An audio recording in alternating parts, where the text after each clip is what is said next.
नमस्कार भाइयों। एक भाई का प्रश्न है। भाई कह रहे हैं कि ब्रह्मचर्य के अलावा कोई और उपाय बताएं जो आईबीएस बीमारी को ठीक कर दे। इनका कहने का मतलब है कि कोई दूसरा विकल्प बताएं, ब्रह्मचर्य को छोड़ दें, ब्रह्मचर्य को साइड में रखें, कोई दूसरा उपाय बताएं जो आईबीएस बीमारी को ठीक कर दे। और बंधु, ये कोई पहला प्रश्न नहीं है, इस तरह का प्रश्न मेरे पास आते रहते हैं। रोज ही एक मैसेज आ जाते हैं कि भैया जी हम ब्रह्मचर्य नहीं कर पा रहे हैं, हमको आईबीएस है पर हम ब्रह्मचर्य नहीं कर पा रहे हैं, कुछ दूसरा उपाय बताएं जिससे हम अपने आईबीएस को ठीक कर दें। कुछ मित्र हैं जो कहते हैं कि हम अपने गर्लफ्रेंड को जो है कि लेकर परेशान हैं, उसके वजह से हम ब्रह्मचर्य नहीं कर पा रहे हैं।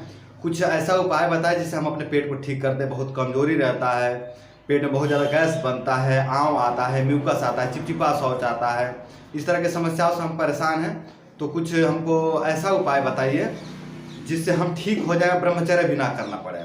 इस तरह का बहुत सारे भाइयों का प्रश्न होता है। कुछ लोग कहते हैं कि हम विवाह मतलब गृहस्थ में हैं, विवाह हो गया है और हम आईबीएस से पीड़ित, तो कुछ हमें ऐसा उपाय बताइए जिससे ब्रह्मचर्य ना करना पड़े और हम ठीक भी हो जाए। तो इस तरह के बहुत सारे प्रश्न होते हैं। तो मैं उन सभी भाइयों को जवाब दे दूं कि देखिए मित्र, आपको ब्रह्मचर्य तो करना पड़ेगा। अगर आपको आईबीएस हो गया है, कमजोरी है, तो आपको ब्रह्मचर्य करना ही पड़ेगा। बिना ब्रह्मचर्य का आपको इस रोग से मुक्ति नहीं मिलेगा, ब्रह्मचर्य आपको करना ही पड़ेगा। और ब्रह्मचर्य ही नहीं, योगा भी करने होंगे, आपको योग भी करना होगा और साथ में कुछ सहायक औषधि भी लेने होंगे।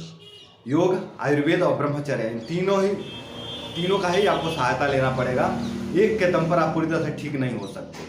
हाँ, इतना है कि आप केवल ब्रह्मचर्य अगर कर लेते हैं तो 60 से 70 से 80% तक आप निकल जाएंगे, 90% तक आप बाहर निकल सकते हैं इस रोग से। बचे हुए जो लक्षण बचते हैं, उन लक्षणों को शांत करने के लिए आप इसमें आयुर्वेद का और योग का भी सहारा ले सकते हैं। लेकिन योग और आयुर्वेद भी आपके ऊपर तभी काम करेंगे जब आपके अंदर ब्रह्मचर्य की शक्ति है। अगर ब्रह्मचर्य की शक्ति आपके अंदर नहीं है तो योग और आयुर्वेद भी आपके लिए बेकार है, आपके लिए जहर के समान है। ये दवाई ऐसे डाइजेस्ट नहीं हो पाएगा मित्र। दवाई कैसे डाइजेस्ट करोगे? देखो, योग करने के लिए शरीर में वीर्य होना चाहिए। योग करने के लिए, ठीक समझ लीजिएगा मैं क्या कह रहा हूँ। योग करने के लिए शरीर में वीर्य होना चाहिए, नहीं तो टूट जाओगे। अगर बिना वीर्य के आप योग करोगे, आपका शरीर टूट जाएगा, आप टूट जाओगे। ठीक है, तो योग करने के लिए शरीर में वीर्य होना चाहिए और दवाइयों को पचाने के लिए अग्नि होनी चाहिए। जठरा अग्नि में वो बल होना चाहिए कि दवाइयों को डाइजेस्ट कर सके। आपके अंदर ना तो ब्रह्मचर्य है, ना तो अग्नि है, वीर्य भी नहीं है और अग्नि भी नहीं है। आप चाहते हो कि आप ठीक हो जाओ, तो ऐसा संभव नहीं है बंधु। आपके अंदर ना तो वीर्य है और ना ही आपके अंदर अग्नि है। तो इन दोनों को ही बढ़ाना है, तब योग करेंगे तो आप धीरे धीरे ठीक हो पाएंगे। बिना योग के, बिना ब्रह्मचर्य के, बिना औषधि का आप ठीक नहीं होगा। बिना ब्रह्मचर्य का तो आपके लिए औषधि भी जहर के समान है और योग भी आपके लिए हानिकारक ही है। अगर ब्रह्मचर्य नहीं है तो योग भी आप नहीं कर सकते। इसलिए बंधु, सार भाग में जो समझा दो ये है, सार भाग अगर इसका निकालें तो वो ये है कि आपको ब्रह्मचर्य रहना पड़ेगा। और कुछ लोग कहते हैं ना, जो मित्र कहते हैं कि हम ब्रह्मचर्य नहीं रह सकते, हम हस्तमैथुन पर रोक नहीं लगा पाते। कुछ मित्र यहाँ तक कहते हैं कि हम हस्तमैथुन पर रोक नहीं लगा पा रहे हैं, हम हस्तमैथुन को नहीं छोड़ पा रहे हैं। तो देखिए मित्र, अगर आप हस्तमैथुन नहीं छोड़ पा रहे हैं तो आपकी दुर्गति होगी, सड़के मरोगे और कुछ नहीं हो सकता आपका। भीख मांगोगे, जीवन भर भीख मांगोगे और क्या होगा? क्योंकि कमा तो पाओगे नहीं, रोगी रहोगे। जीवन भर जो 2 पैसा आएगा भी तो इलाज में खर्च करोगे या फिर घर से पैसा लेकर इलाज कराओगे, यही ना होगा। तो आपकी दुर्गति होगा, सड़कें मारोगे, भीख मांग के खाओगे, यही सब होगा। आपका दुर्दशा तय है अगर आप ब्रह्मचर्य नहीं करते हो तो। अगर आप इस तरह की बीमारियों से पीड़ित हैं तो आपको आज नहीं तो कल ब्रह्मचर्य करना पड़ेगा। आज करो, 2 साल के बाद करो, 4 साल के बाद करो, लेकिन ब्रह्मचर्य आपको करना ही पड़ेगा। और कुछ लोग जो कहते हैं कि भैया जी हम गृहस्थ में हैं, परिवार में हैं, शादी हो गया है, अब हम कैसे ब्रह्मचर्य रहें? हमको आईबीएस भी हो गया तो हम कैसे ठीक करें? हमें कुछ ऐसा उपाय बताइए जिससे ब्रह्मचर्य ना करना पड़े और ठीक हो जाए। देखिए, अगर आपका शादी हो गया है, विवाहित हैं आप गृहस्थ में हैं, तो आप अपने पत्नी से राय लीजिए और राय लेकर के आप संयम में रहिए।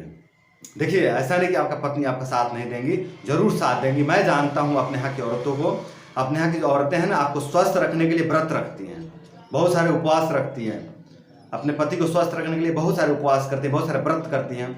तो ये भी व्रत कर लेंगे औरतें, समझ रहे हैं? आप नियंत्रित नहीं कर पा रहे हो, ये आपकी गलती है, वो नियंत्रित कर लेंगे अपने आप पर। तो समस्या वहाँ नहीं है। ये मत सोचे कि औरत आपका सहयोग नहीं करेंगे, जरूर सहयोग करेंगे। आपको स्वस्थ बनाने के लिए, आपको स्वस्थ रखने के लिए जो भी करना है, जो भी उपाय करने हैं वो करेंगे। तो वहाँ प्रॉब्लम नहीं है। आप अपने अंदर अपने काम वासना पर काम करिए, अपने काम वासना पर विजय प्राप्त करिए और थोड़ा संयम साधिए। संयम साध करके इस बीमारी से निकलिए। आप बहाना मत बनाइए कि हमको ऐसा उपाय बता तो कोई शॉर्टकट उपाय बता, तो कोई शॉर्टकट उपाय नहीं है। कोई शॉर्टकट उपाय नहीं है कि आप शॉर्टकट में निकल जाओगे। आप 10, 20, 50 जो भी खाना 10,000, 20,000, 50,000 की दवाई खा लीजिए, कोई फर्क नहीं पड़ता है। दवाइयाँ पचाने के लिए आपके अंदर अग्नि होनी चाहिए और अग्नि के लिए फिर ब्रह्मचर्य रहना पड़ेगा आपको। समझ रहे हैं? तो बंधु, अगर आप परेशानी में हैं, इस तरह की समस्याओं से पीड़ित हैं, तो आपको ब्रह्मचर्य करना पड़ेगा। ब्रह्मचर्य करके आप अपने अंदर थोड़ा शक्ति लाइए, थोड़ा अग्नि को बढ़ाइए। तो बंधु, अगर ये वीडियो आपको समझ में आया है तो ब्रह्मचर्य का पालन करिए। ब्रह्मचर्य का अगर पालन करने लगते हैं तो दवाइयाँ भी आपके ऊपर काम करेंगी, बहुत अच्छा काम करेंगे। आप 10 रुपये की, 100 रुपये की, 200 की कोई दवाई खाते हो तो आपके ऊपर शरीर पर जाकर काम करेगी। और बिना ब्रह्मचर्य के आप जाते हो मार्केट में जाकर 100 रुपये की, 500 की, 1000 की, 5000 की, 50,000 की दवाई लाते हो, उस दवाई का कोई मतलब नहीं हो। दवाइयाँ आपके ऊपर जाकर नुकसान करेंगी, ज़्यादा नुकसान कर देगा, पचा नहीं पाएंगे। पचाने की क्षमता है, दाल चावल रोटी से तो पचता नहीं है। साधारण सा दाल चावल रोटी सब्जी डाइजेस्ट नहीं हो पा रहा तो आप दवाइयों कैसे डाइजेस्ट करेंगे भाई? दवाइयों को पचाने के लिए भी क्षमता होनी चाहिए, अग्नि होनी चाहिए अपने पेट की। पेट में अग्नि होना चाहिए, जठराग्नि में उतनी बल होना चाहिए कि वो दवाइयों को डाइजेस्ट कर सके। आपकी जठराग्नि में इतना बल नहीं है, इतना भी दम नहीं कि दाल चावल रोटी सब्जी को भी डाइजेस्ट कर सके। तो फिर दवाइयाँ उससे हैवी होती है, उसको कैसे हजम कर लोगे आप? कैसे हजम कर लोगे? नहीं हो सकता तो नहीं हो सकता, आपको मरना पड़ेगा सड़ के, अगर आप ब्रह्मचर्य नहीं करते हो तो। और यदि आप ब्रह्मचर्य कर लेते हो तो मैं कहता हूं कि 60 से 70 से 80%, 90% तक IBS या फिर जो भी समस्याएं हैं वीर्यक्षय से जो उत्पन्न होते हैं, वो सभी समस्याएं आपका 80% तक नियंत्रित हो जाते हैं, 90% तक नियंत्रित हो जाते हैं। बचा हुआ 10% दवाइयों से नियंत्रित हो जाएगा। या फिर दवाइयाँ न भी करवाएं तो कोई दिक्कत नहीं है। 10%, 20% तो सब बीमार है। जो भी इस ब्रह्मांड में आ गया है, पृथ्वी पर आ गया है, वो 10%, 20% बीमार है, तो वो कोई बीमारी नहीं है। तो बंधु, अगर आप ब्रह्मचर्य कर लेते हो तो आप लगभग 80 से 90% तक निकल जाओगे इससे बाहर। तो कर लीजिए ना बंधु। और इतना हो गया तो बस हो गया, आपका जीवन सहज हो जाएगा, सरल हो जाएगा। और जीवन में ब्रह्मचर्य रहने के लिए नहीं कह रहा हूँ, मैं कह रहा हूँ बस संयम साध लीजिए। अगर शादी हो गया है, विवाह हो गया तो संयम से रहिए। अगर नहीं हुआ तो साल, 1.5 साल, 2 साल अखंड ब्रह्मचर्य का पालन कर लीजिए। तो बस इतने से आपका रोग दोष दूर हो जाएगा। आपके शरीर की जो कि रोग प्रतिरोधक क्षमता बढ़ जाएगा, आपके शरीर में बल बढ़ जाएगा, आपके अंदर जो लीवर की, आंतों की, किडनी की और जो फेफड़े की जो मानसिक दुर्बलता जो सब उत्पन्न हुए हैं, जो दुर्बलता उत्पन्न हुए हैं, सभी दुर्बलताएं शांत हो जाएंगे सभी। तो बंधु, उम्मीद करता हूँ कि वीडियो आपको समझ में आया होगा, आपको पसंद भी आया होगा। आज के लिए इतना ही। नमस्कार।